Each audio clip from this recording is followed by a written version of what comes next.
ħana modu naqra laħam mhux ħażin. Aħna, we are a steakhouse here. Amen. Il-messaġġ li bdejt nitkellem fuq ġimgħa ilu, l-ewwel tkellim fuq l-ikbar teddida ta' din il-ġenerazzjoni. Jekk ma smajtux, mur isimgħu. Mbagħad itkellim fuq jekk il-verità taħilsek, il-gideb jindannak. Illum ħankompli u l-messaġġ tal-lum jismu il-ġudizzji tal-Alla. Il-ġudizzji tal-Alla. Allura għalhekk qed ngħidilkom moħħkom hemm, iftaħ il-Bibja, ħalli tara affarijiet li was probably rajthom kemm il-darba ma qatt ma rajthom. Rajthom. Ma qatt ma rajthom. Għaliex fl-esperjenza tiegħi il-bniedem ħafna kollha ta' kemm aħna. Mingħajr ma nkunu rridu xi kultant nkunu kkondizzjonati. Tifhmu xi tfisser tkun ikkondizzjonat? Għax jekk inti tikber l-Amerika tiġa inti għandek ċertu kultura ta' background kondizjonat. Jekk tikber f'Malta tiġa għandek kultura kondizjonat. Jekk tikber fil-Medju Orient, x'imkien fil-Afrika, kollha kondizjonat. Is-inti meta tersaq lejn Alla jibda jkissromlok dak il-kondizzjonijiet biex inti tibda tara ċar.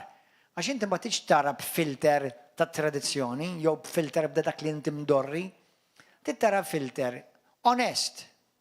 Li jekk inti taf li di hija fil-Bibja, ekki, u ovvjament aħna meta ngħidu fil-Bibja, tiġettilkom kemm il-darba meta aħna ngħidu qiegħda fil-Bibja mhix biżżejjed, trid tkun fil-kuntest tad-dawl tal-Patt Ġdid. Amen? Allura hemm ħafna affarijiet fil-Patt Ġdid, jien inni 30 sena fil-mulej. Sallum il-ġurnata għadni nara affarijiet li rajtom min jaf Alla biss jaf kemm il-darba rajtom. Ma nkunx rajtom. U ovvjament dik ukoll dik hija realtà mhux għax inti ma tkunx trid tara, imma x'inti wkoll qed tikber. Kollha kemm aħna, taf kemm taf, għadek qed tikber. Allura bħal meta tkun tfal. Tiftakru meta kontu tfal, il-friġġ kontu tarawha kbira? Mbagħad meta kbir bdejt tgħid kemm żgħira l-friġġ. Qed tifhom? Tifhom? Qabel kont tkun id-dar inti u d-dar kont taħsibha kemm aħna għandna palazz, u mbagħad kbir tgħid aħna kull m'għandna toqba ta'. Għaliex għax ma nbiddel xejn, il-perception tiegħek tbidlet. Qed tifhmu? U l-Bibja l-istess. Peress li inti qed tikber u timmatura, m'intix ħatara kollox 100% mal-ewwel. L-importanti li tara fil-Ġesu ħas-salva. Ma mbagħad tibda tikber. U dik jgħidula fit-teoloġija progressive revelation. Progressive revelation. U mbagħad ukoll hemm staġunijiet li Alla jiddilja miegħek differenti. Sewwa kull staġun bħalma jgħid seħibna fejn huwa? Kert Vella Pedron fejn. Iħobb jgħid kull staġun għandu raġun. Vera. U f'kull raġun l-affarijiet tarahom differenti. Mux jikkontradixxu lil xulxin, tara xi ħaġa fiha, jew fl-iskrittur li inti qabel ma rajtix. Għax dak nara Alla tiddilja miegħek ma' ċertu ħaġa f'ħajtek li inti qabel ma kontx tiddilja magħha, allura tara differenti derġa. Tara xi ħaġa ekstra. Għax il-kelma tal-Alla hija ħajja. Itlob it-talba wara jassa stess, biss qaddis. Kellimni mill-kelma qaddisa tiegħek.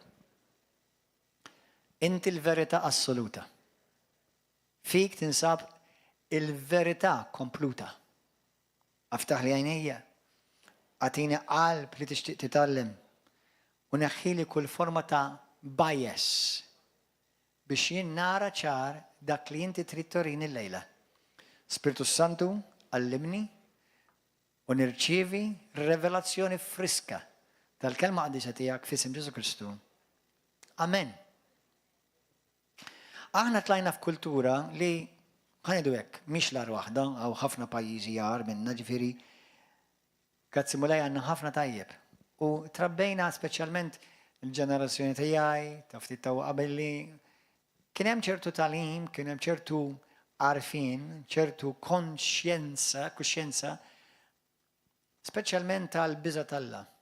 Il-biża' tal-Alla mhux jiġifieri titwerwer minnu, imma kien hemm sens ta' stima lejn Alla fil-kultura. Illum il-ġurnata naħseb b'mod ġenerali sparixxiet. Stima. Ma konx tiċċajta u tiżżuvjetta b'affarijiet Alla fi żmien meta kont jien għadni teenager. Sewwa issa qbisthom it-teenager u sirt 21. Plus. Sewwa, u fi żmien ta' ommi u missieri u bost oħrajn ma' minnkom in between. ċertu affarijiet li llum narawhom kullimkien ma kontx tarawhom f'dak iż-żmien. Illum saru komuni. U m'għandhomx jiġu tollerabbli. Għax Alla għadu l-istess. Alla ma tbeddilx. Il-bniedem jitbiddel. Illum ħankompli, però ħanagħmel naqra gier, ħanbidda naqal gier. Għadna fl-istess gearbox imma l-gier ħanbidlu daqsxejn. U nitkellmu fuq il-ġudizzju tal-Alla.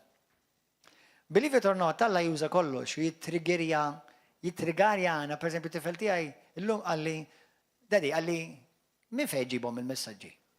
Għalli kif issibhom? Għalli kif tippreparaħ messaġġ? Sewwa, ħanejdlek ara, ġeja risposta. Waħda mill-modijiet kif inġib messaġġ hija minnkom. Minnkom. Nibda nara fejn hija l-Knisja. B'mod ġenerali. Nibda nara Alla x'qed jgħid b'mod ġenerali mal-Knies kollha tad-dinja. Ħafna drabi, kważi nista' ngħidlek 90, jekk mhux 100% ngħidlek 99%. Ħafna drabi meta jkolli messaġġ jiena, ġieli smajt nġib messaġġi li nkun ħadd xi ħaġa minn xi ħadd ieħor imbagħad nevolvih jien. Però ħafna drabi wkoll il-mulej poġġieli fuq messaġġ u pereżempju nisma' ara dak kombinazzjoni pritka fuq l-istess ħaġa. Ara dak kombinazzjoni pritka fuq l-istess ħaġa. Allura dak qed jidher Alla qed jitkellem fil-Knisja. U bħalissa taf x'nemmen li qed jitkellem? Fuq il-ġudizzji. On judgments. Issa mal-ewwel ma li tgħid ġudizzju ħafna min-nies ħajħdu qata jibdew jibża. Tibżax. Number one, tibża u ma tibżax trid tgħaddi minnu żgħur. U tiġa tgħaddi minnu. Imma hemm il-good news u hemm il-bad news. Sewwa, morru fil-ktieb tal-Proverbi 28. Ġudizzji, meta ngħidu aħna ġudizzji, m'hemmx tip wieħed, hemm bosta.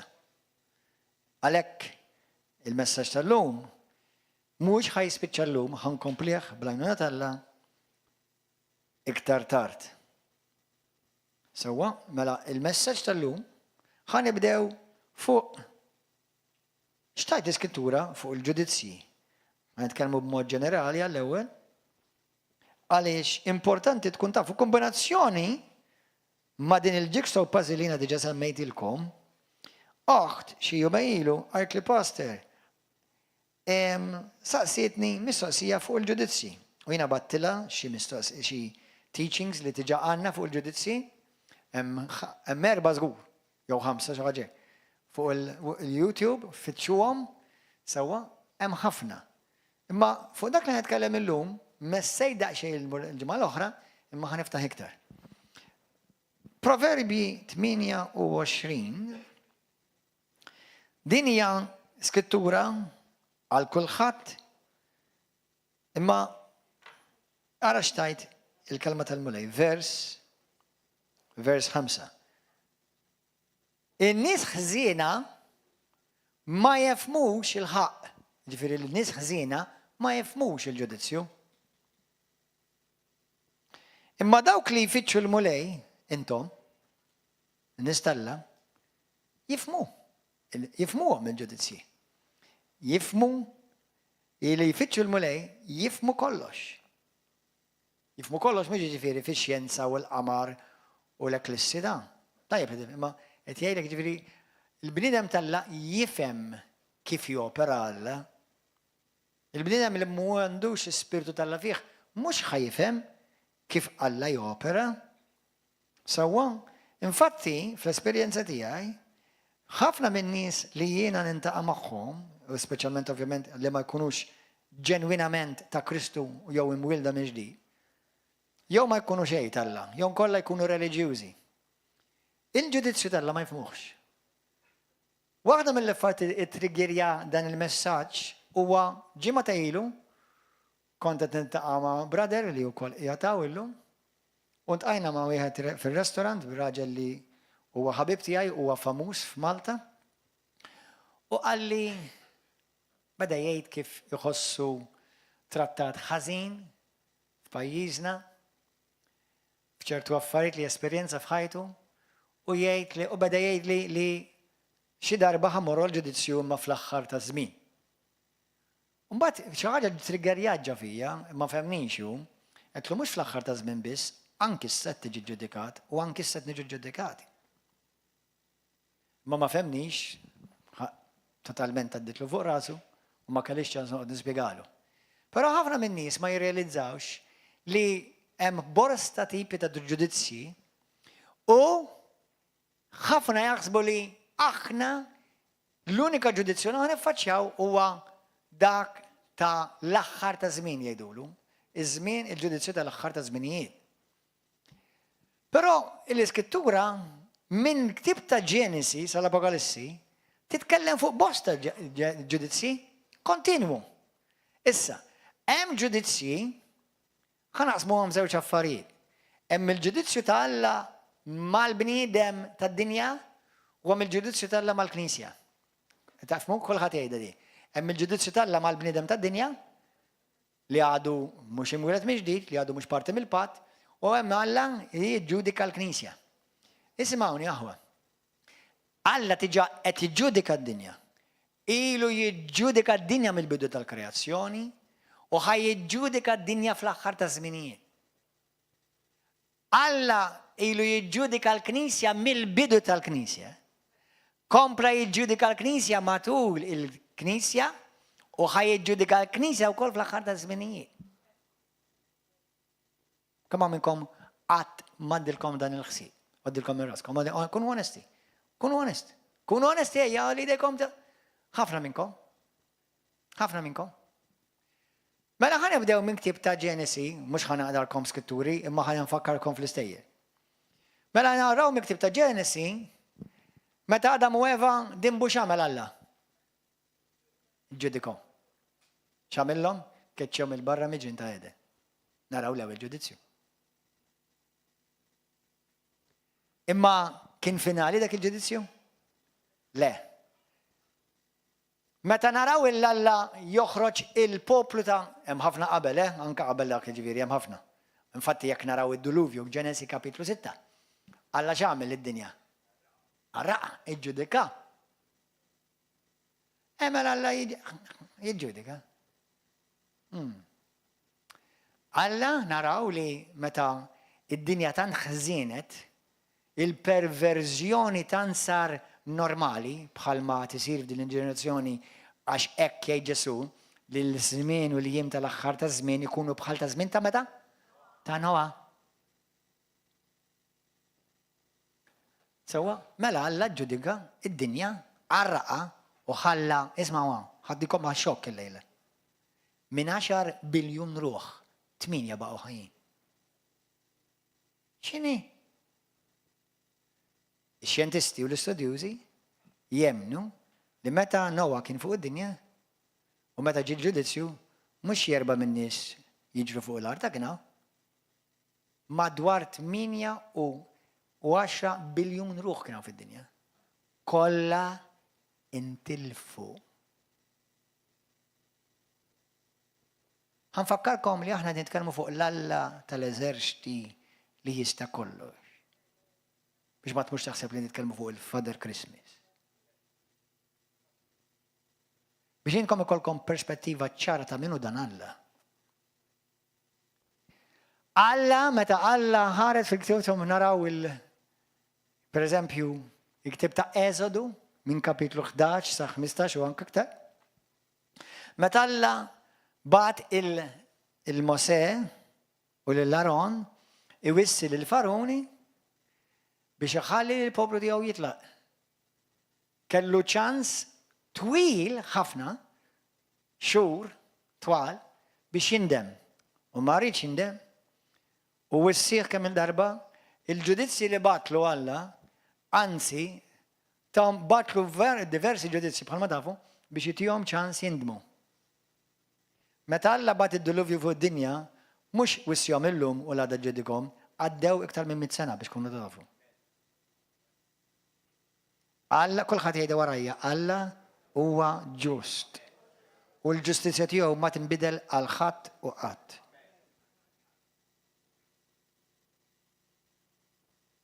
L-unika mod, l-unika posta kien jinsab biss fi Kristu. Però anka minnu fi Kristu kol ħajġi ġudikat.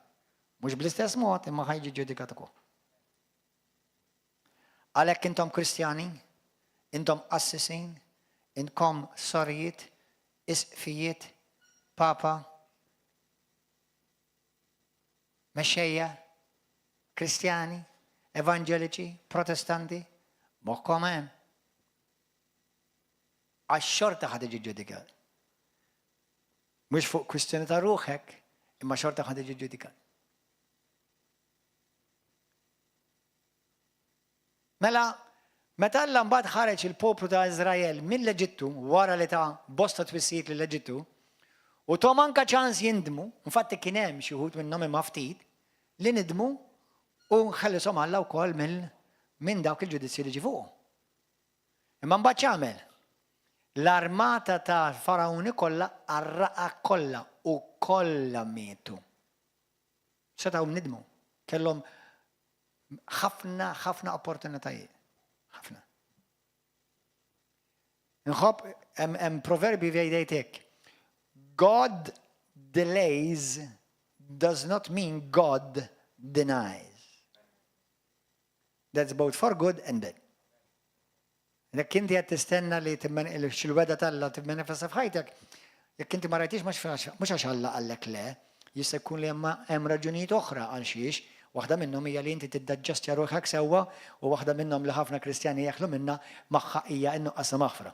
Dik waħda, ma mhux ħanitkellem fuq issa ġast biex tkun taf. Mela, jekk hija weda tal-Alla hija tiegħek, imma inti tiddaġġastja ruħek biex inti tirċivija. Però jekk inti ma tismax mit-twissijiet tal-Alla, qed tpoġġilek nifsek f'periklu serju. Għalhekk inti tittoqgħod attent biex ma taġġilx biex għax inti ħad tkun kontabbli. Jiena u inti kontabbli moħħkom hawn. Għal kull kelma li tajt il-Bibja tgħidlek.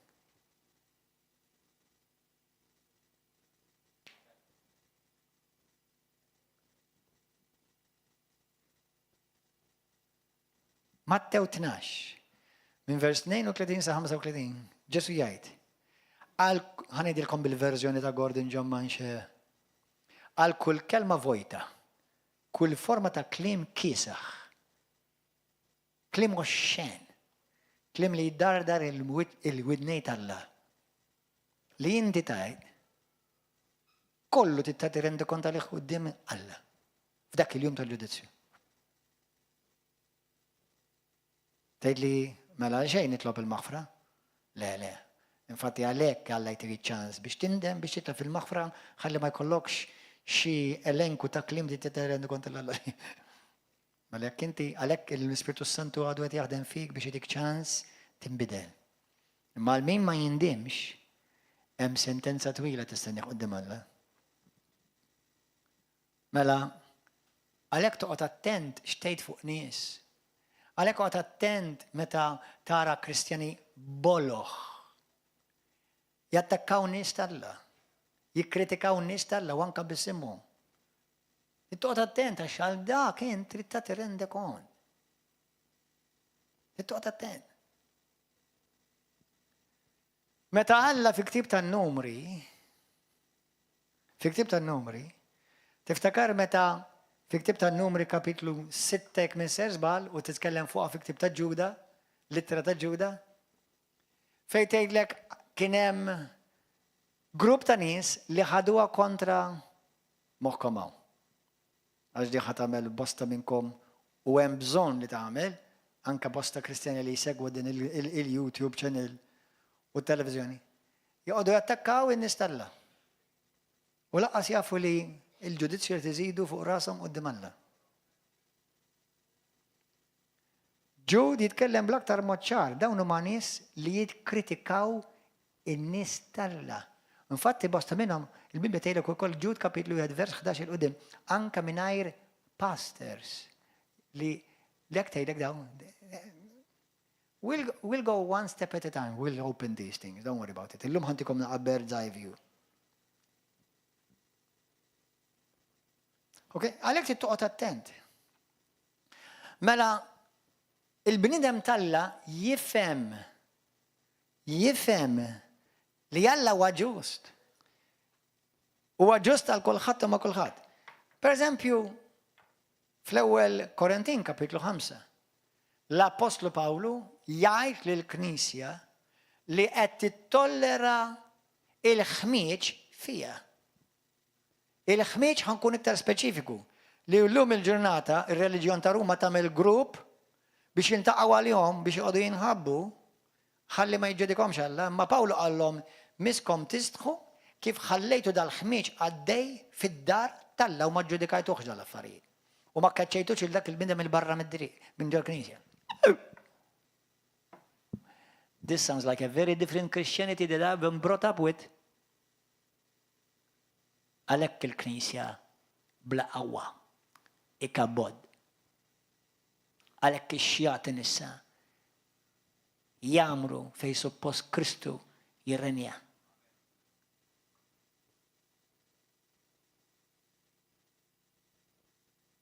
Mhux fil-Knisja dan.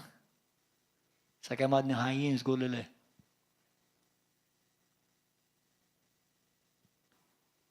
Għalhekk trid toqgħod attenti. Għax anke jiena u inti qegħdin f'periklu li nistgħu nintilfu jekk ma nismawx mit-twissijiet tal-mulej.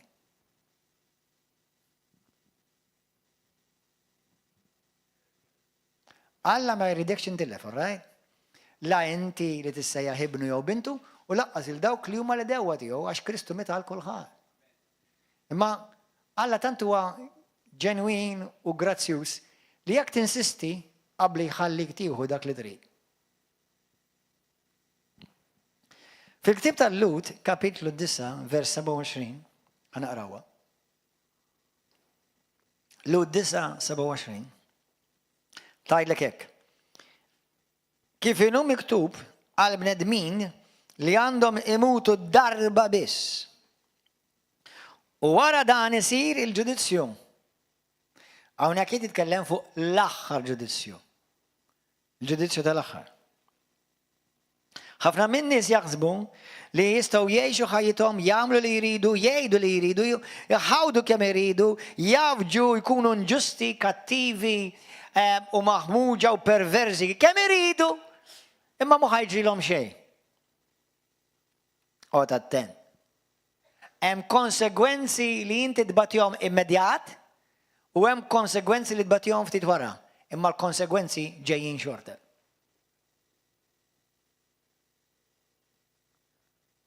Fil-Ktieb tal-Luqa 18, vers 1. Isimgħuha. Aħna ta' spiss nisimgħu minn pulpti diversi, speċjalment mit-tradizzjoni, minn reliġjon ta' tradizzjoni tlajna fiha f'dan il-pajjiż, nitolbu t-talba tal-Missier. U kulħadd joħob jitloba u hija xi ħaġa sabiħa li titlob it-talba tal-Missierna, speċjalment b'revelazzjoni. Jekk titlob b'revelazzjoni ma tibqalekx għadma waħda reliġjuża fik. Mek tgħidha pappagal, kolment pappagal. Sewwa, hemm isimgħuha. Fil-Ktieb tal-Luqa kapitlu 18, hemm mara li hija bint Alla, bint bħal waħda minnkom ukoll wieħed manna, li tersaq lejn Alla mhux bħala missier, bħala mħallef.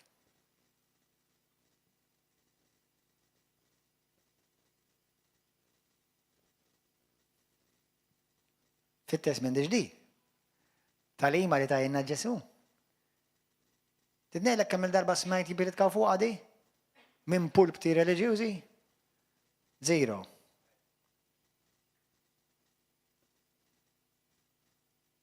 U anka minn bosta pulpti evangeliċi u anka protestanti u ortodossi.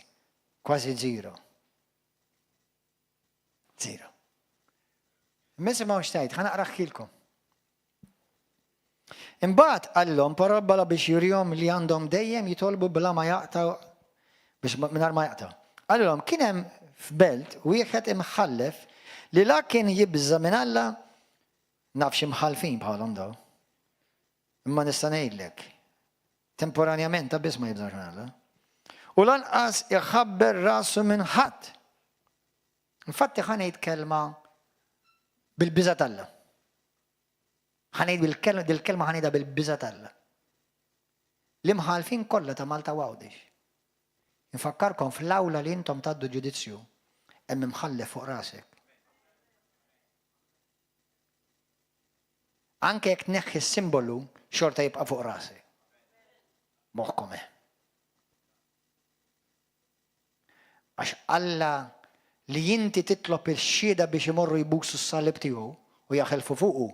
L-Iskrittura tgħidlek Galatin 2, Eżekjel 2 ma jħares lej wiċċ ħadd.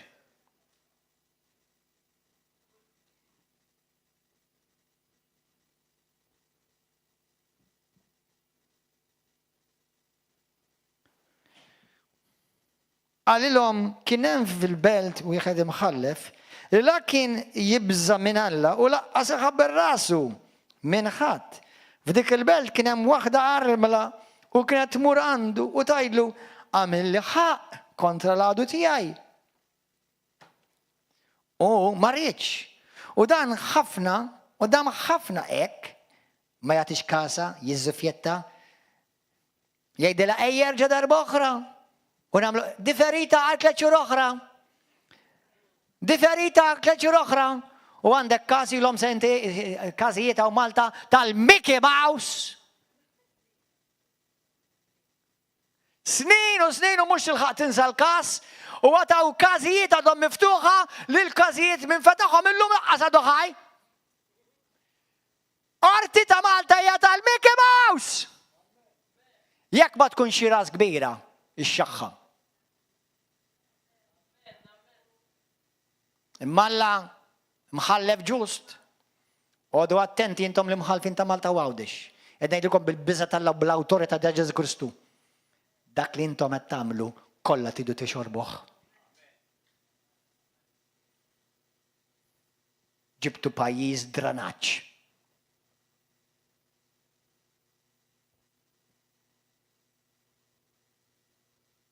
Forsi inti tgħid inti ma tibżax minni, jiena ngħidlek Alla tiegħi ma jibżax minnek.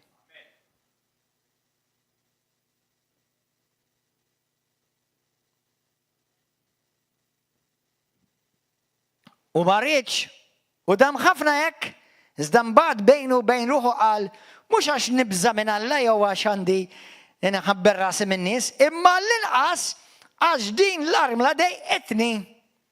Ħa nagħmel ħaq, jiġifieri anke imħallef ħażin wara li ġie baqa' dik il-mara baqgħet tinsisti. Intom li għandkom kawżiet li qorti insisti għal ġustizzja. Anke quddiem imħallef inġust. Insisti. Mhux għal kull ħaġa ta' xejn, toqgħodx taħli ħinek. Imma fejn affarijiet huma ġusti, għaddisa u jekk ngħidlek iva rridek tmur rridek tiftaħ il-kawża. Jew jiftħuha kontra tiegħek għax ħafna drabi jiftħu kontra l-Kristjani jekk xi li mhux kontra ma insomma. Imma l-inqas għax din l-arma dejqitni ħa nagħmilha ħaq biex ma tibqax ġejja u sejra sa ma tifnini. U l-Mulej qal isimgħu ftit jgħid li mħallef il-ħażin. Imbagħad Alla lill-magħżulin tiegħu. Hawn xi ħadd magħżul tiegħu, hawn xi ħadd magħżul minn Alla. Dawk li intkom għalejtu xidejkom il-lejla salvaw, ħatkunu magħżulin tal-Alla, Imbagħad Alla lill-magħżulin tiegħu li jgħidulu lejl u nar. Sejjer ma jagħmilhomx ħaq. Se joqgħod itawwal magħhom. Jiena ngħidilkom li malajr jagħmilhom ħaq. Imma taħsbu intom li bin il-bniedem se jsib il-fidi fuq l-art meta jiġi. Ħafna ma jirrealizzawx li hemm ċertu konsegwenzi li tbatihom immedjat. Ftit ilu ntqajt ma' waħda li ġiet u tajt ħajja tal-Kristu jalla tkompli timxi mal-mulej.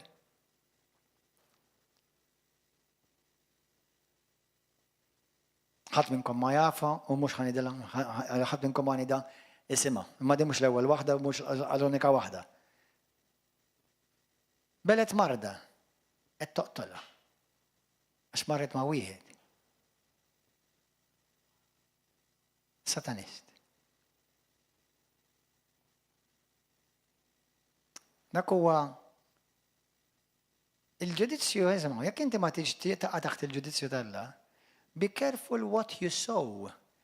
اسمعوا سوا، everything you do and everything you say, it's a seed. It will one day bear a harvest.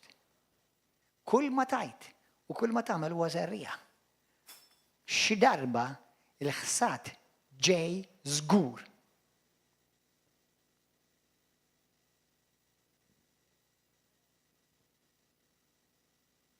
اقعد اتند ايش تعمل، اقعد اتند ايش تعيد، اقعد اتند اللي انت تتكا وتكريتيكا بلامنت وبالخدوره وبارولا في الفوي. اقعد اتند نخاب نايت ونرجع نفكر المئات ما سمع وهذاك اللي نساو شنيت. تنسيش اللي انت قدام مالك تدرب قلب بورا. دولة فايت ما يزموكش بور.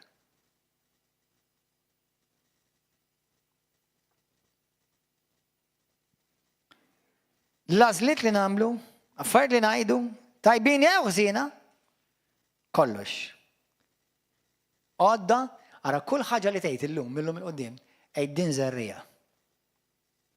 كل حاجة اللي تعمل من قدام أيدين زرية. كل زرية عليك. اسمع هنا في النيو ايج لما هي نيو شيء كل ما هي اولد ايج ما ناكل جزء منها يقول لك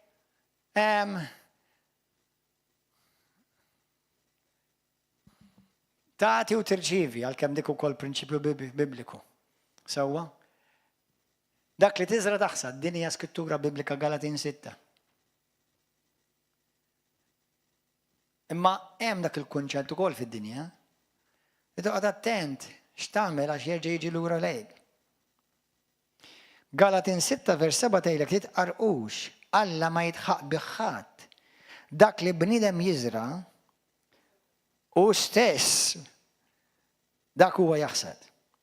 اسمعوا مكم عمل اسمع 22 ازز تفال تالمولي. اسمعوا ايدو ليش تفهموا بيادين في الكونشت اللي هذا مكتوبه غلاطين 6 فيرس 8 من يزرع الجسم في جسمه يحصد في جسم من الجسم التحصيل. يجي اجي تتكلمها تتكلم على ذنوبات فيزيكي سسوالي اللي خات منكم ما يبوت يعملهم. كل خات يخب يخسب جسمه ويفتكر في جسمه ويتيخ داك الجسم يا كلتانت بش يكون يريد معقول أجير لينا نتمل جسمي خنا خزو. جيري منكم تحسبوا لي حكينا بوجوت مال جول فريند ومال بوي فريند ولا يفهمنا شنو نحبوا الشيشين. هذاك اللي انتم ماتسين في البورنوغرافية وتحسبوا لي اوكي. هذاك اللي انتم تجروا من النساء ومال الرجال وتحسبوا يا ما تنوجه للخات متن الريب الخات بالكونسنس تشيشين. انت تزرع التخسير ملا اسمه لاجير الله يسيخلو الذرية.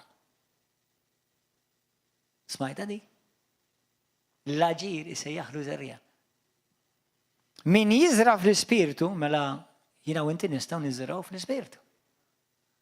نقرأ الكلمة نمشي في المحبة نفشل في المغفرة ما نتجوينياش ما مين يتكنس تلا عشان كلا الخمجتي هو يجي فوقي والكونتابيلتي هو يكون الامباتي عليين وكل عشان نكون نتجوينيا ميو يوم آخر. من يزرع في السبيرتو يحصد من السبيرتو.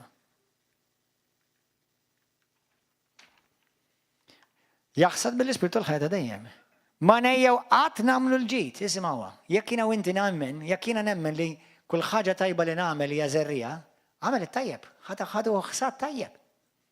أنكك ما ترى الخسات ما الأول إما جاي طيب جاي الجيت عليك. أمين جاي الجيت فوقك. هللويا. Imma jekk inti tisra l-ħażin, anke jekk ma tarax l-għadu, ma ġara li xejn, għamilta jiena ma ġara li xejn. Le qalbi, it's on the way. And you can't stop it. Laqas jekk ngħidlu l-mulej jaħfilli? Le. Sanna ftit, mhux qed nifhem li. Jiġifieri jekk nagħmel ħażin, jekk ngħidlu jaħfilli, xorta jiġini ħażin. Għax għal aġir hemm il-konsegwenzi. ħantikom semmejtilkom persuna waħda, mhux waħda bħala u ħafna. Mela jekk jiena raġel u ġrejt man-nisa sesswali ġifieri, sewwa irrelevanti jekk kienx miżewweġ jekk kien is-single u blajt marda jgħidli.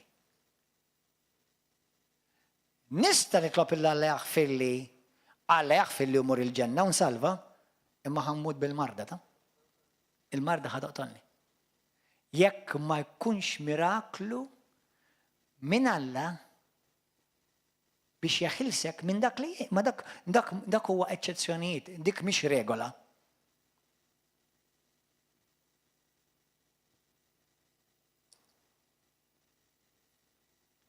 Jekk jien sraqt u l-ġustizzja qabditni u mort il-ħabs, nista' nitlob il-mulej biex jaħlisni mill-ħabs. Għal Alla xejn impossibbli. Imma nista' nassigurak li kull wieħed li l-ħabs qiegħed hemmhekk illum il-ġurnata maġġoranza tagħhom kollha talbuhom biex jaħilżhom mill-ħabs, kollha ħabs qegħdin għadu. U hemm ħajbqgħu. Hemm min Alla ħiles għal xi ħadd iwa, imma eċċezzjonijiet. Għax ir-regola hija dak li tiżra int ħataħsel. Imma jista' jsalva li Alla pereżempju hemm nies li din f'kordin jaraw dal-programm, jaraw dal-massaġġi. Alla jħobbok xorta waħda. Alla lejas li jaħfillek xorta waħda, imma l-amkien ma wedek li inti il-konsegwenzi ma tbatihomx. Alla, ma tistax tiħrab il-konsegwenza, għalhekk jiena inti rid noqogħdu attenti. Dawk li eżiż sew irġiel u sew nisa. Bimħabba ħanejdilkom, ma mhux biex najjarkom jew weġġakom, imma biex forsi dak li għadhom qed jisimgħu forsi ma jagħmlux ċertu żbalji, jekk inti eżiż mara tinqabad pregnant. Saret di? U dar-raġel issa tisawtek jabbużak, ma jridx jaf balla, jekk issemmilu r-river of love jibda jiddaj u jibda jeddek. Mulej għaliex? Mulej għaliex? Mulej għalek biex mur. Alla jaħfillek 100%. Alla jħobbok 100%. Tista' salva xorta waħda iwa 100%. Imissa t-tarbija għadha fid-dinja. Tista' tarbija tkun imbirka iva. Imissa dik it-tarbija ħadd esperjenza papa u mamma mifrudin. Waħda jew wieħed iħobb il-Alla u ieħor jħobb id-demonju. Qed tifhmu sa kemm ħajkollok iktar diffiċli konsegwenzi tad-diffikultà li inti stajt evitajtu. Issaw min jgħid li ma jiddispjaċinix ta' x'għandi tifel u tifla nħobbhom. Naf, għax mill-wart, mix-xewk joħroġ il-wart. Alla kapaċi minn xi ħaġa ħażina li nkun għamilt jiena Alla joħroġ ħaġa tajba minnha, mela le praise God. Imma hemm konsegwenzi. Konsegwenzi hemm dejjem.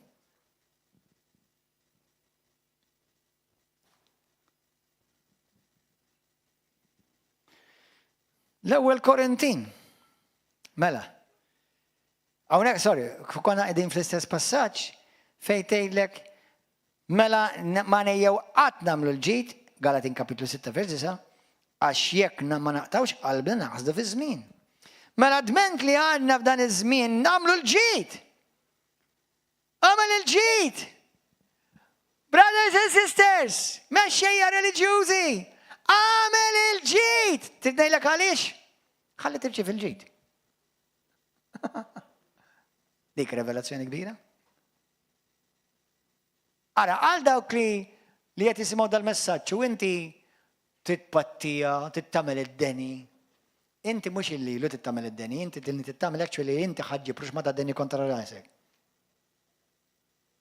Għal dawk li joqogħdu jattakkaw jew lili u minn għalihom li qed iweġġawni lili m'intix weġġani, imminti qed tiggarantixxi futur miżerja. 1000%. Mhux fejbita, 1000%. Inilek għaliex? Apparti dak il-kelma tal-għat tista' nbidel għal xi ħadd? Ħadd. Imma xejn l-iskrittura fi ktib ta' Ġenesi kapitlu 8 vers 22. Isimgħuha. Sakemm idum l-art għadha wawx. Mhux fuq isħab idin. Msommaw xi wħud li jaħsbu qegħdin fi sħab. Sakemm idum l-art. Iż-żrieħ u l-ħsat.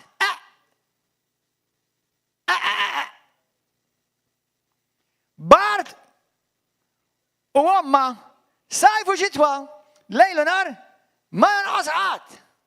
Jiġifieri hemm liġi eterna aħwa li jiena int laħad fid-dinja jista' jkollok l-ikbar anointing fid-dinja ma tistax biddilha. Jgħidula seed time and harvest time. Inti tiżra u m'hemm bżonn toqgħod tħabber rasek fuq il-ħsad ġej. Meta toqgħod attent x'tiżra fejn tmur, ma' min tagħmilha, xi kliem tagħmel tgħid, taħt min tpoġġi bħala awtorità, u attent taħt min poġġi. Trid ngħidulkom xi ħaġa oħra. Jiena ma ħanejt fuq ħadd partikolari, ma ħanellimkom lezzjoni ġenerali. Hawn pastors Malta li għaddew minn ġudizzju tal-Alla. U nafhom jien personali.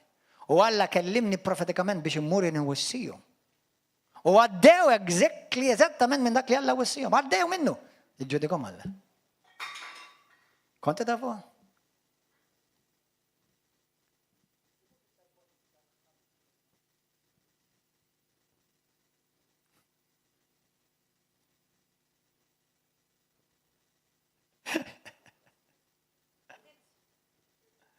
Għanti f'moħħa. Moħħanajt il-ħadd fuq ħadd, għax marti weġġa l-ħadd, u nemmen li kull ismawni, meta ismawni, Alla jiġġudika l-ulidu. L-ulidu ma dejjem iħallihom ibatu l-konsegwenzi, imma ma jaqtalhomx qalbhom għax iridek li inti titgħallem bil-konsegwenzi ħas-salva.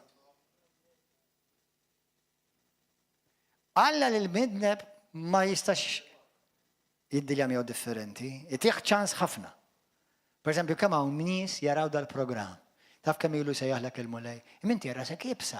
U rasek jibsa tfisser li inti kburi. U jekk hekk verament li inti kburi, nista' nassigurak minn issa inti d-direzzjoni tiegħek u t-terminu tiegħek huwa l-infern. Għax inti ma tistax tmur quddiem Alla b'qalbek kburija. Kemm hawn nies li Alla ilu jiġri warahom, iwissihom u jgħidilhom. Imma xorti jippreferu d-diskos, jippreferu d-dinja, jippreferu il-marċijiet u jaqbżu fuq u jizzablu fil-marċis tal-irħula. Nista' ngħidlek jiena, dik l-istatwa ma teżistix. Ma tagħmilha l-ebda ġieħ u ma tagħmel l-ebda ġieħ il-Alla. Anti kull ma tagħmel inti dannu lilek innifsek. Biss!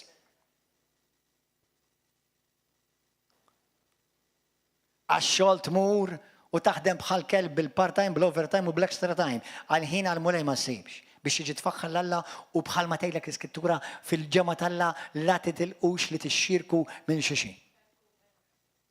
Imma inti tkompli ħabber rasek għax inti minn għalik li l-ġudizzju tal-Alla mhux ħajjiġi fuqek, ħanejdlek diġà qiegħed fuqek.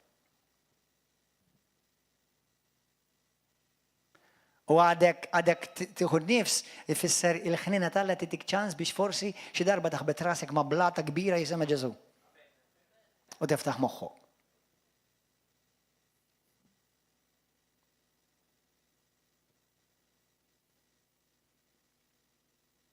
Fi ktib tal-Apokalissi minn kapitlu 1-3, taf xi jagħmel Ġesu? Jitkellem ma' 7 knejjes. Taf x'jagħmilhom daw is-7 knejjes? Għal eżis kattolċi Rumani jisimgħuni. Intom li dejjem tgħidu u naqbel magħkom f'din, hawnhekk f'din naqbel magħkom fejn tgħidu hemm knisja waħda. Vera fl-ispirtu knisja waħda aħna. Imma Ġesu ma jiddiljax ma' knisja waħda. Li kieku vera knisja waħda, mela għaliex jiddilja ma' 7 minnhom differenti. Issa, fi Kristu aħna kollha aħwa, right?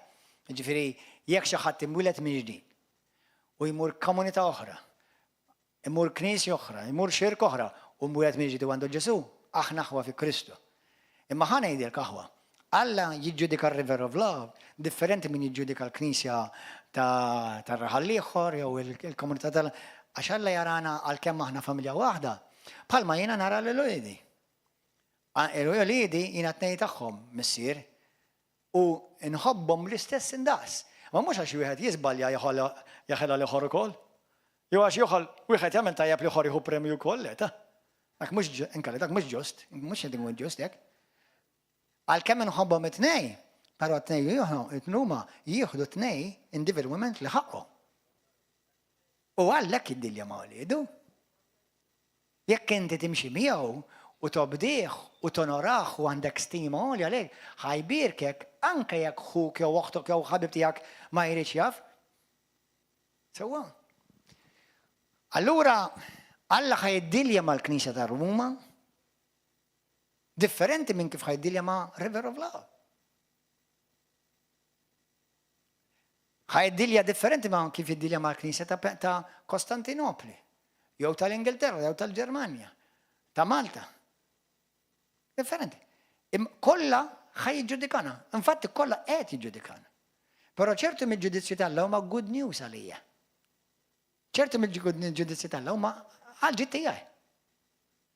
Għax jekk inti Alla tibbeżbiżlek widnejk u jgħidlek ieqaf għamilha di. Għajdlu grazzi, mulej. Grazzi Ġesu li ġbidli l-attenzjoni ħalli ma nkomplix sejjer hekk. Halleluja. Mhux hekk tgħid l-Iskrittura tgħidlek isma' għax sajr. Isma' morru fl-ewwel Korintin. L-ewwel Korintin, kapitlu 11. Qed titgħallmu xi ħaġa llejla? Qed tieħu pjaċir? Qed tara tieħdu pjaċir bil-ġudizzju tagħha? Ġudizzju mhux kollu bad news ta' ġudizzju hemm ġudizzju li huwa good news. Jekk ismgħu ħantik eżempju. Infatti il-kelma ġudizzju bil-Malti hemm kelma dak li jgħidulu aħna bil-Malti ngħidu għall-kelma tarbel. Issa l-kelma ġudizzju hemm kelma oħra. Dak li qal dak ara, dak li jħoppi palla, mara. Għalla palla bil-Taljan, bil-Ingliż u bil-Malti. Il-kelma ġudizzju hija kelma ħaq. Imma kelma oħra għal ġudizzju hija tarbel. Allura meta inti Alla tjarblek, dak il-ħin għaddej minn ġudizzju.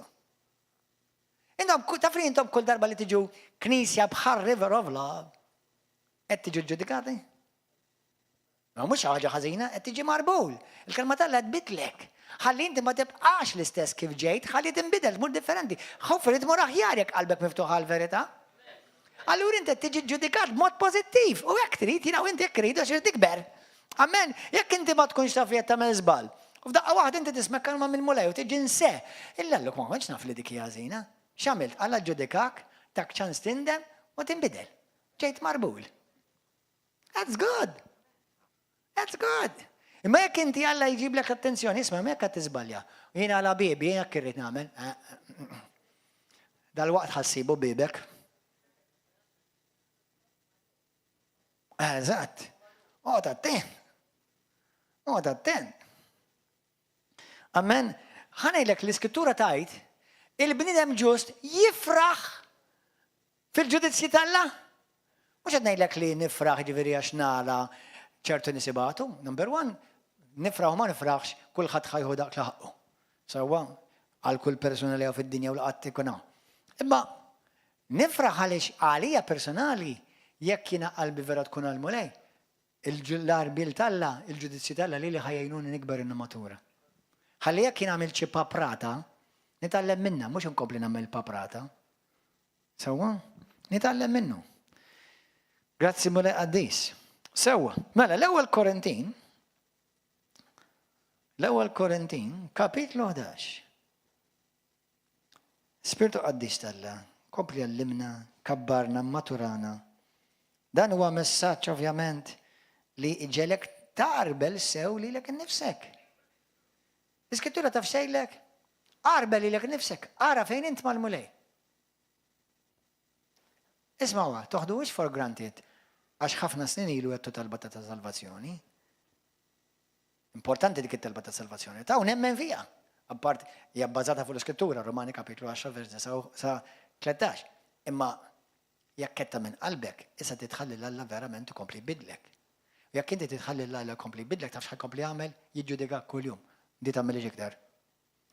Di tgħidix iktar. You're judging me? Yes. Mela. Kif ħadek ber inkella?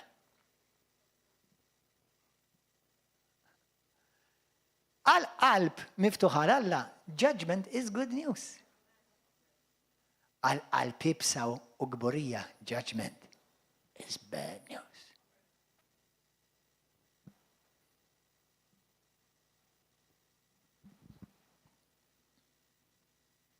Halleluja. L-ewwel Korintin kapitlu 11. Mela, vers 31.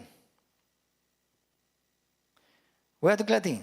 Jekk aħna narblu, xtajt bl-Ingliż, if we judge ourselves, imma hawnhekk tgħidlek jekk aħna narblu lil nfusna, sewwa ma nkunux ikkondannati. Tħawwaċ il-kelma ġudizzju ma kondanna. Ġudizzju tfisser jiena qed niġġudikak u qed intik ċans tinbidel. Kondanna tfisser is-sentenza maqtuha. That's it. Għalhekk xejdina skrittura, minnu fi Kristu għalih m'hemmx iktar kondanna. Imma l-minnu ta' Kristu kontinwament iġġudikat. Jekk inti xi ħadd sew jekk qiegħed hawn preżenti u qed tisma' dan, u inti ma tħossokx ħażin, qatt ma tħossok li Alla tjarblek, that's not a good sign. Jista' jkun li inti għax għadek minn tixtiju. Mek inti taf li tiżbalja u tħossok ħażin fuqha, that's good sign. Alla tiġbidlek l-attenzjoni. Jiġi għanidikom aħwa. Alla jrid ikun ġust miegħu nnifsu, ma jafx ma jkunx ġust, għax-ġudizzju u l-ġustizzja l-karattru tiegħu wkoll.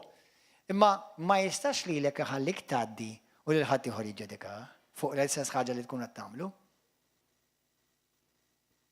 Għax huwa ġust, huwa rett, Alla huwa rett. Amen aħwa.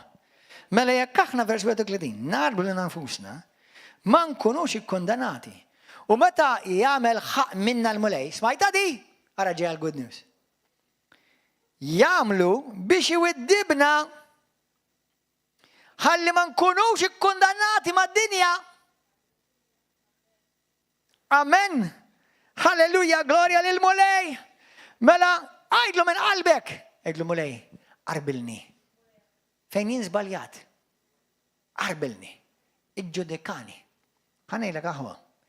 Aħjar niġi ġudikat mill-mulej mill-infaħħar mix-xitan. I prefer to be judged by God than xejdu la tfaħħar. Praised by the devil.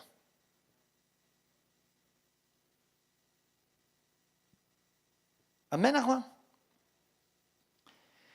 Fid-dinja jeżistu il-qrati ċivili għal xiex biex isir ġustizzja. Għalhekk ċertu nies imorru l-ħabs, jieklu xi fines, xi ċitazzjonijiet, dak huwa ġudizzju.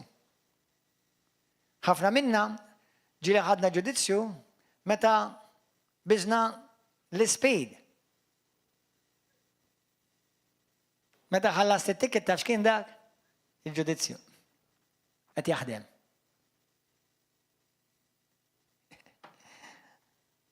Darba mort qudiem l-imħalfa u waħda minnhom ħafredili.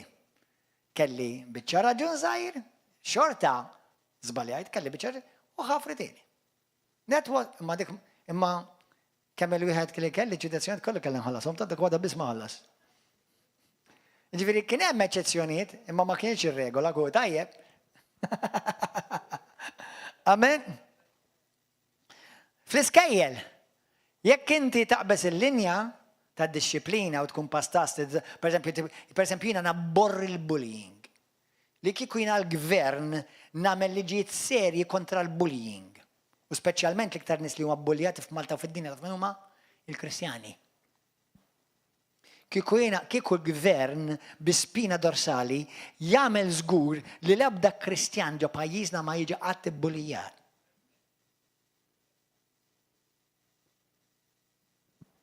Sewwa? Qatt. Anka ħadd ieħor ta' m'għandu ħadd jiġi bullijat, għandek kull dritt tgħid li trid u x'għandha li trid, m'għandek l-ebda dritt toħod li dritt tiegħi. Għax dik hija l-ġustizzja, dik hija sewwa, imma f'Malta hawn ċertu inġustizzji. Imma Alla jiddilja magħhom ukoll ta'. Anzi tidnejlek xi ħaġa u ilu jiddilja magħhom ta'. Di taħseb li ċertu politikanti li ġew imniżla, imneżza, mreda kombinazzjoni. Taf xi sejħu dawk? Il-ġudizzji tal-Alla. U jekk għandhom naqamelħ, jekk jaħsbu li din hija ħaġa kbira, ħanwissikom il-kbir għandu ġej.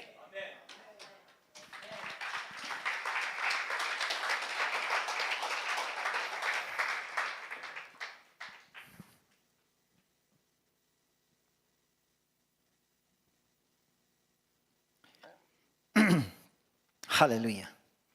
F'kumpaniji, jekk inti daqbes il-linja tiegħek, hemm dak li jgħidulu l-bord tad-dixxiplina tal-kumpanija. Taf li anke fil-Knisja hemm il-ġudizzju? Fl-ewwel Korintin kapitlu 6, wara li jiġi wara l-ewwel Korintin kapitlu 5, għandak li ma kontux tafu. L-ewwel Korintin kapitlu 5, Pawlu jagħti beżbiża nobis li jġibni nider isni kindergarten. Lill-Knisja ta' Korintu. U jgħidilhom miskom tistħu. Kif intom ħallejtu ċertu perverżjoni tiġi u tgħaddi qisu xejn mhu xejn. Tidnejlek x'ġara? Kien hemm kien hemm ġuvni qed ikollu x'jaqsam ma' il-mara ta' missieru. U l-Knisja kollha kien jaf biha. U s-probabli naħseb li għatbur waħda minn dawk il-gruppi li għandhom il-reliġjon ta' Ruma biex jinaqdu biex jgħodu jinħabbu. Le, we don't judge anyone. You know, just come, we love expect you, we just love each other.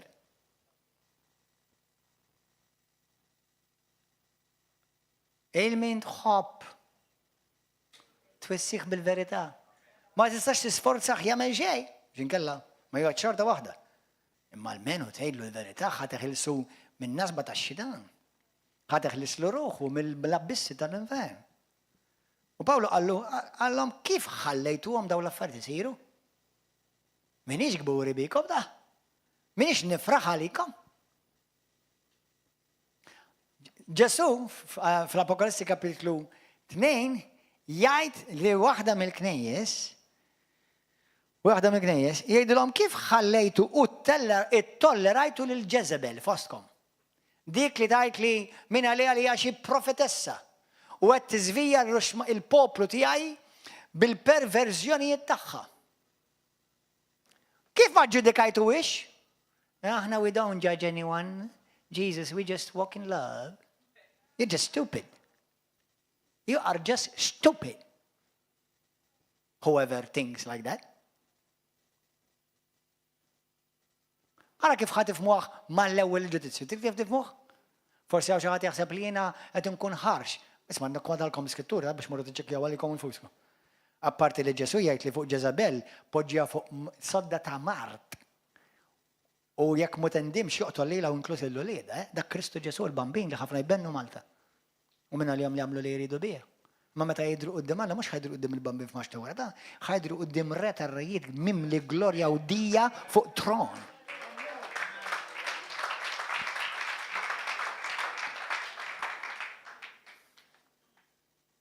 Għadu attenti jeżeżaħwa. Tajt l-skrittura, Galatin 6:9. Do not try to mock God.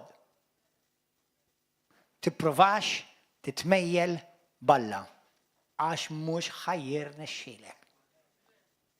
Int biss ħadbati, għalek qoqgħod attentax dak li tiżraq. Int ħataħsbdu. Imma Alla huwa tajjeb, huwa ħanin. U ma jrid il-ħadd li jintilef. Ok? Fettilkom biex tmorru qabel jena. Jekk insejtu kuljien. L-ewwel Korintin, kapitlu 11, rajnija. Mbagħad tilkom l-ewwel Korintin, kapitlu 6, fej Pawlu mbagħad jgħid li fil-Knisja hemm it-tribunal tal-Knisja. Intom Kristjani. Sew River of Love u sew barra minn River of Love Kristjani kollha ta' Malta. Tal-mistħija jekk kien Kristjan u tieħu l-ħuk il-qorti jew il-loħtok il-qorti. Il-Bibja tgħidlek li tal-mistħija. Mela m'hemm ħadd foskom li kapaċi jgħaddi ġudizzju mhux ġudizzju, ġudizzju. Ġudizzju jarbel. Ħadd minnkom kapaċi tagħmel hekk. ħadd marru qoddim id-dinja biex tiġġudikakom. Ma tafux li intom tiġġudikaw id-dinja u anke l-anġli. Hekk Pawlu jgħidilhom.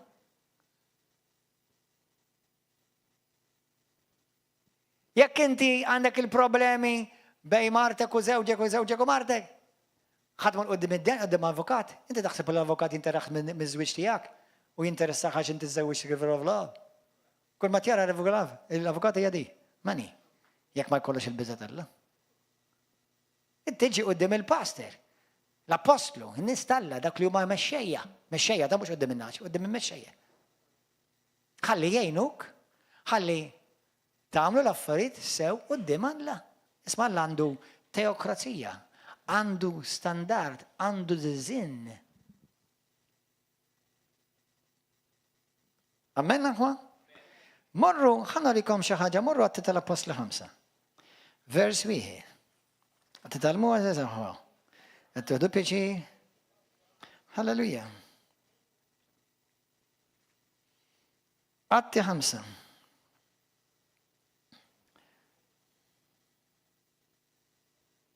Thank you, Holy Spirit. Araw il-ġudizzju talla fit-Testament il-ġdid. Min vers 1.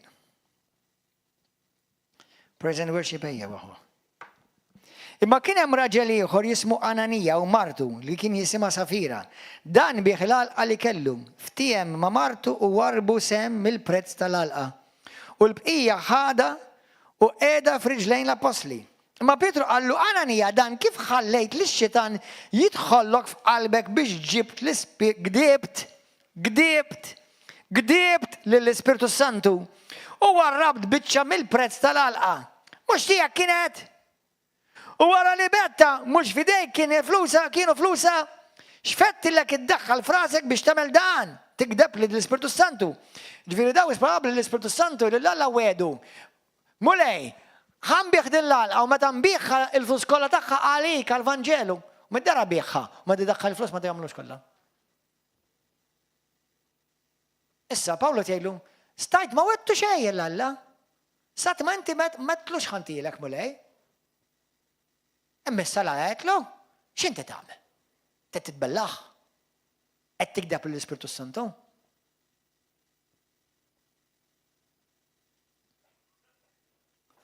Kemm joħodhom bis-serjetà l-mulej meta tgħidlu jiena tiegħek Ġesu? Żgur.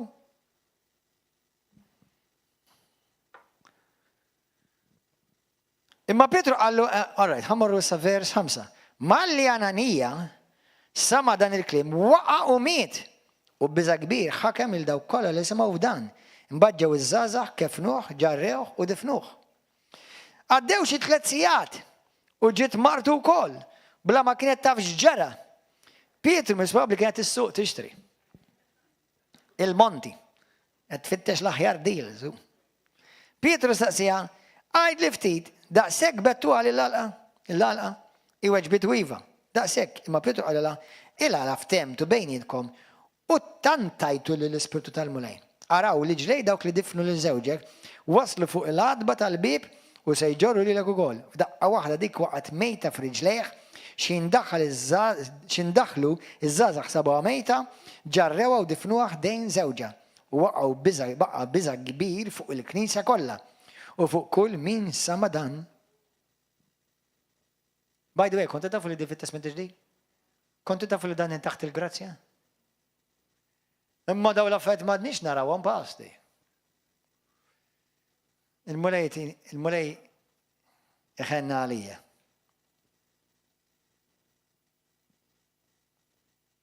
Jekk xi ħadd jiġri l dan, x'taħseb li l-Knisja ħataj? Dawk kienu xi ħaġa ħażin, għamlitilhom il-ħażin, naħseb ma nibtilhom ħażin. Taħseb ħajdu l-Ispirtu Santu, jew għallaqatilhom? Jew għajna minn mod xi ħadd li marad b'mart li ma jistax ifiq. U suppost raġel Alla, mara Alla. Naf li dan huwa suġġett ambigwu u naqra wiesa. Imma naf li hemm mart li l-bniedem Alla jiġi attakkat mid-demonju bih, imma jista' jkun li hemm ċertu nies li ilhom iġorru ċertu marta x'jista' jkun li Alla ħallihom jgħaddu minnhom dawk l-affarijiet, mhux għax hu marradhom per se, għalkemm Apokalissi 2:3. Imma erħila di. Jista' jkun li tant websu rashom u għallilu jbassjom. Jiena naf lider personali li naf li l-Vanġelu tgħix kemm jawġu apposta. Għax fil-familja tiegħu il-perverżjonijiet jeżistu, allura ma jistax jipritka kontra ċertu affarijiet għax id-dar tiegħu hekk qiegħda. Ara ma jfettillekx taħseb li d-dar talla jabħa d-dar tiegħek.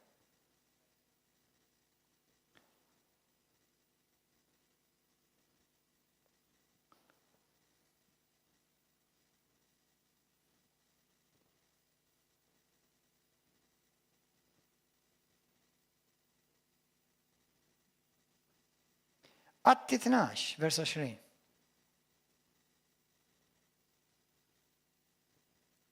Alla, Kristu ġeġe, kamma minnkom temlu li ġesu ġeġej dal-waqt? Taf għal xtib ta' knisja ġej? Għal-knisja għaddisa, bla teba u bla tekmix.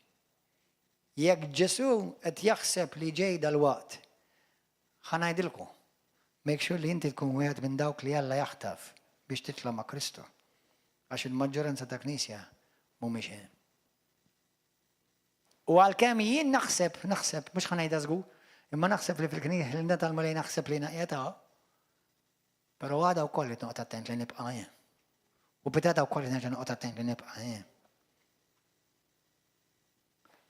Min issalvat bl-opri tiegħi, imma Alla tiġa tani kollox, tiġa ġustifikani u tan il-qawwa tal-Ispirtu qaddis biex jinnejx ħajja qaddisa. U jekk nisbalja nindem għal-ajr, mhux niġġustifikaw ngħid imma mhux kulħadd jagħmilha. Alla jifmek ta. Tismu l-perverżjonijiet fid-dar tal-Alla.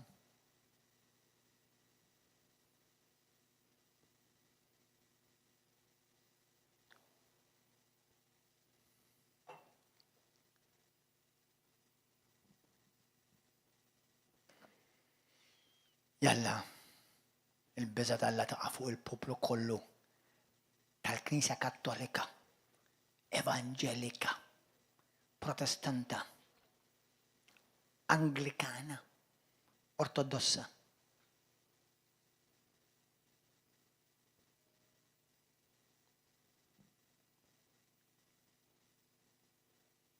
Atti 12 vers 20. Issa Erodi kien inkullat tan għannis satir u ta' Sidon, dawn ftemu bejnietom u marru għandu.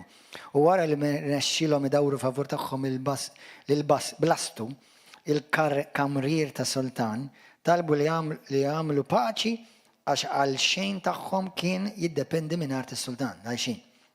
Fil-jum mażul, Erodi libes il-bis ta' sultan, ħapostu fuq il-tron u għamlilhom diskors. Il-poplu nfex jgħid u jgħid, dan leħen ta' Alla, mhux ta' bniedem. Iżda minnu fih, Anġlu tal-Mulej, laqtu, qatlu, dak il-ħin, għax ma tax il-glorja lill-Alla u dar għalih id-dut u miet. Fit-Testament ġdid, taħt il-qawwa ta' Ġesu Kristu, li ħafna kull ma semgħu biss li Ġesu jħobbok.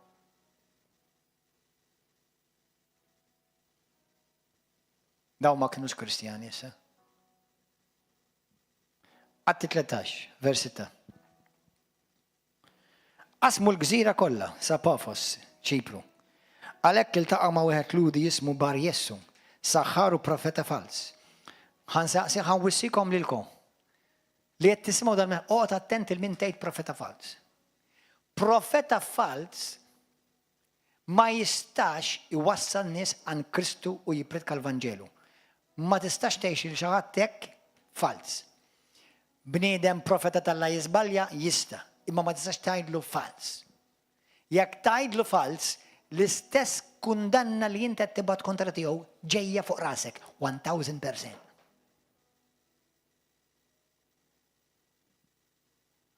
Profeti folos fid-dinja jeżistu.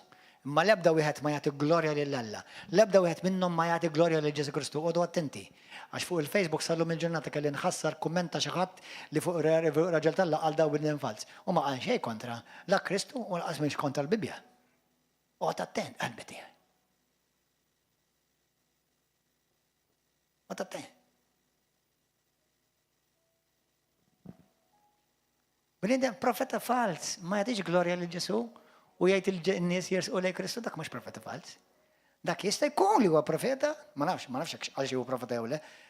Imma jista' jkun li huwa bnidem ġenwin tal-Alla, ġast jiżbalja bħal kulħadd fil-ġisien. Hemm differenza, Għax bl-istess kejl li inti tkejjel, l-istess Alla jkejjel lilek. U inti trid il-ħniena u l-grazzja, mhux paroli fil-vojt u kundanna. Hemm profeti folozz, hemm bosta fir-reliġjon ta' Ruma. Ma l-għadhom ħajjin, Alla tetihom iċ-ċans.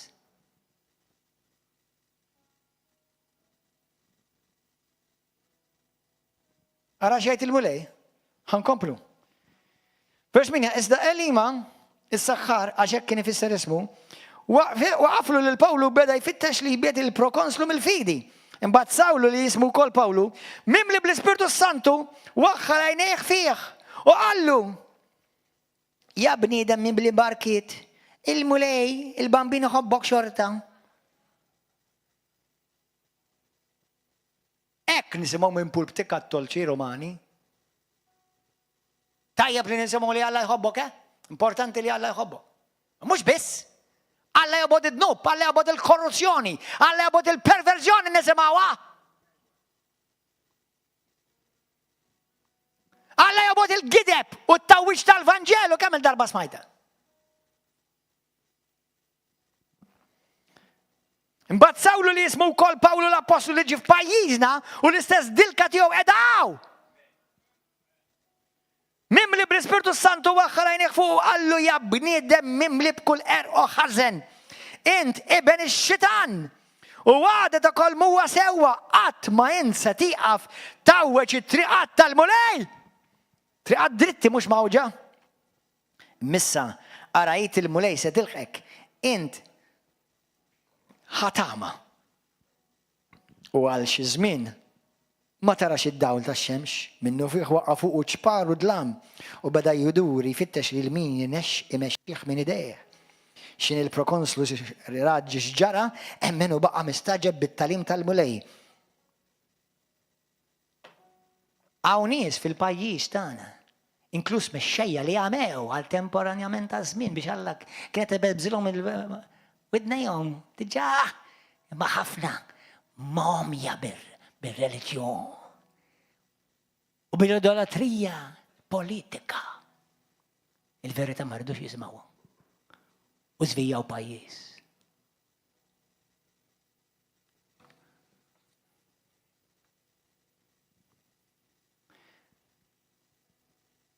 Just tell me that Jesus loves me.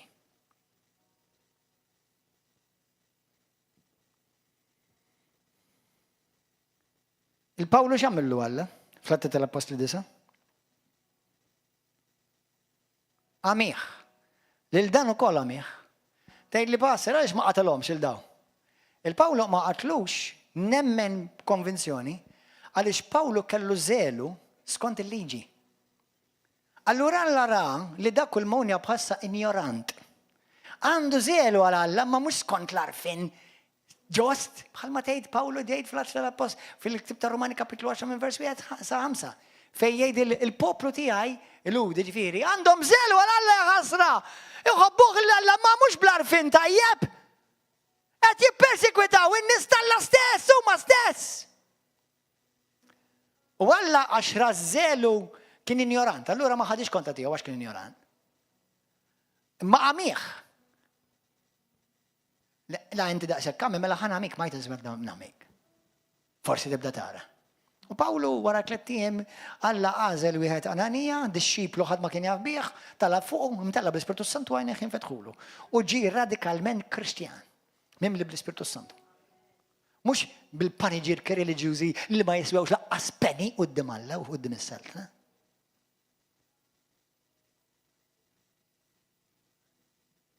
U lil dan l-istess għamillu għax fis probabbli Alla da peress li mid-dera kienu jafuh bħala xi tip ta' profeta jista' jkun li kien ovvjament kien żvijat.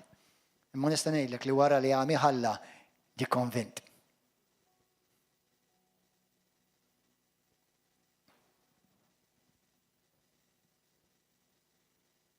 ħanidkom ħaniqafaw il-lejla, ħankomplu l-ġimgħa d-oħra b'għinata Alla. Fi ktieb ta' Ġakob kapitlu 2 nisimgħuha vers 12, ħanqudiju nitolbu. Hekk għandkom titkellmu eżis. U hekk għandkom iġġibu ruhkom. Bħalli kieku wasaltu biex isir ħaq minkom taħt il-liġi tal-ħelsien. Isimgħuha, vers 13. Għax il-ħaq, il-ġudizzju tal-Alla ikun bla ħniena għal min ma jurix ħniena. Għalhekk trid taħfar u titlob għall-edewa tiegħek. Għax Alla jixtieq li daw jaraw u jsalvaw. U inti tgħid Alla jmur l-infern. Inti taf x'inti tgħid meta tgħid Alla jmur l-infern. L-infern eternità ta' mhux ċajta.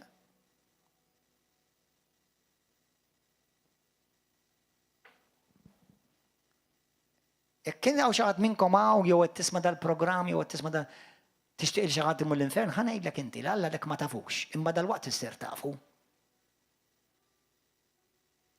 Għax isma' x'sajt l-Iskrittura. Għax għal min ma jurix ħnina, il-ħaq ikun kbir miegħu. U l-ħnina tirbaħ fuq il-ħaq. Inti trid ħnina, trid li Alla jħenna lik hawn xi ħadd minnkom li Alla jħenna lik. Mela make sure li turi ħnina. Ma ara ma taħsibx li ximni, yimkien qed ngħidlek il-ħażin jgħidlu tajjeb. Il-ħażin jibqa' ħażin quddiem Alla u anke quddiem għajnejja u anke suppost quddiem għajnej. Imma il-bniedem sakemm għadu ħajja tbaqgħu ċans biex jindem. Ningrazzja Alla hemm minnkom li kontu fost dawn in-nies, kontu tajruni, taqlaw lil-ħama u Alla vendika ruħu. Għax fetaħlek għajnejk u ġabek River of Love, l-istess post li kont attakka.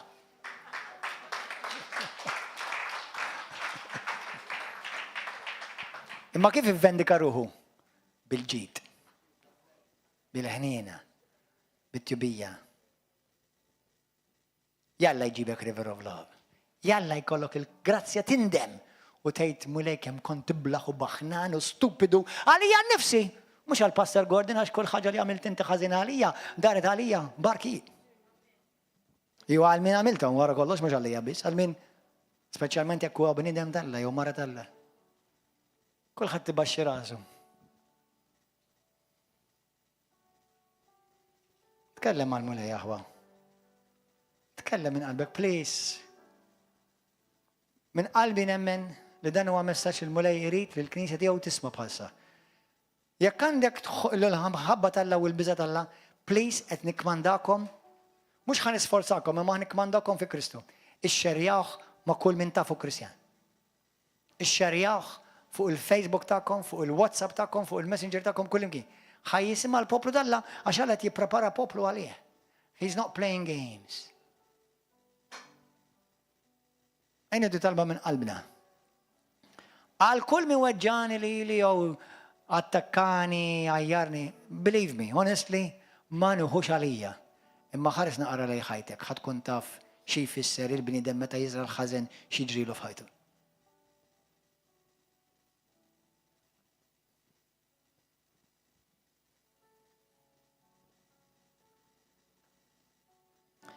Itlob miegħi issa stess.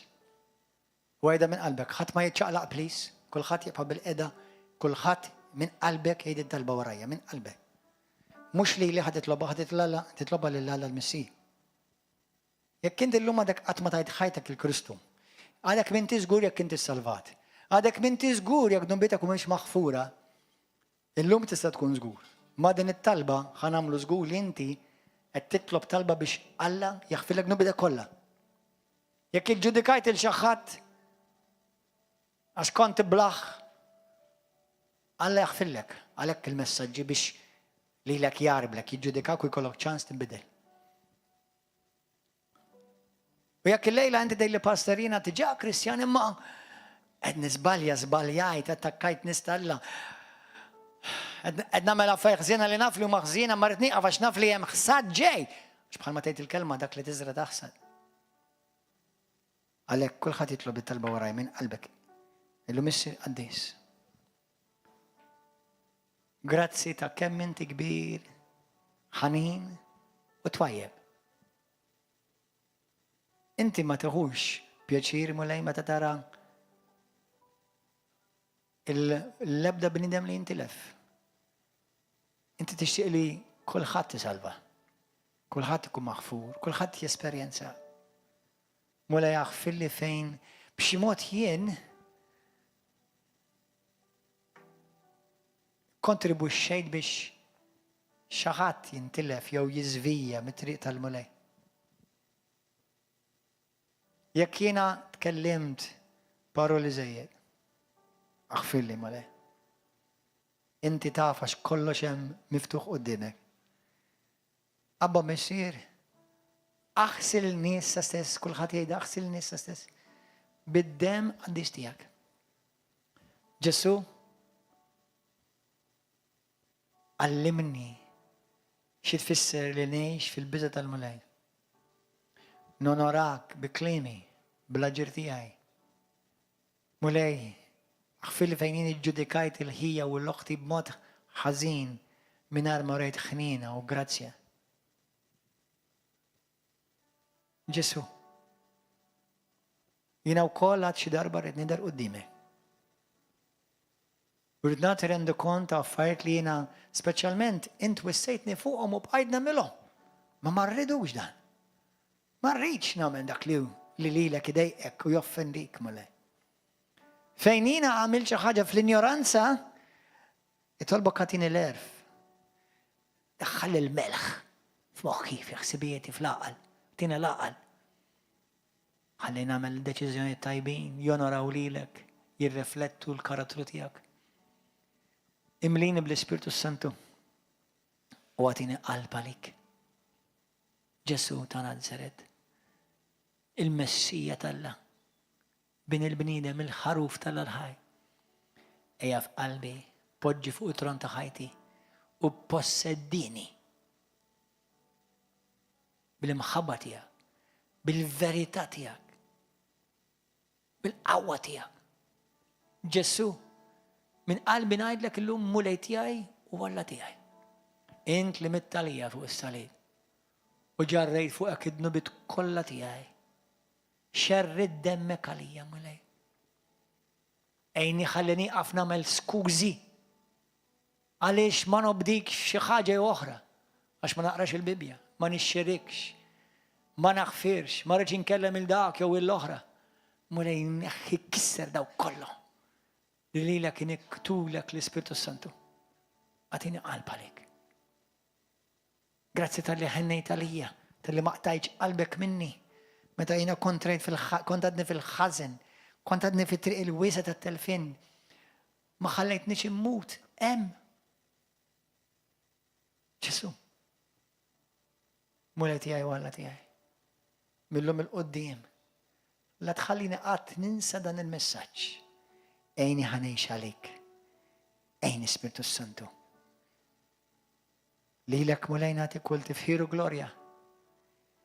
Nkisser minn fuq ħajti kull skema, kull influenza diabolika minn fuq ħajti.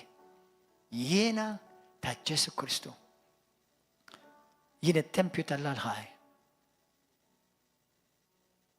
Spiritu Santu, fakkarni biex noqgħod attent x'ngħid, x'nikteb, x'nagħmel. U jekk inti tnebbaħni f'xi ħaġa li jiena għamilt jew qed nagħmel ħażin, urini. Ħalli jiena nkun għaddej tiegħek mulej. Bħalma tixtieq issibni bla teba, bla tikmix.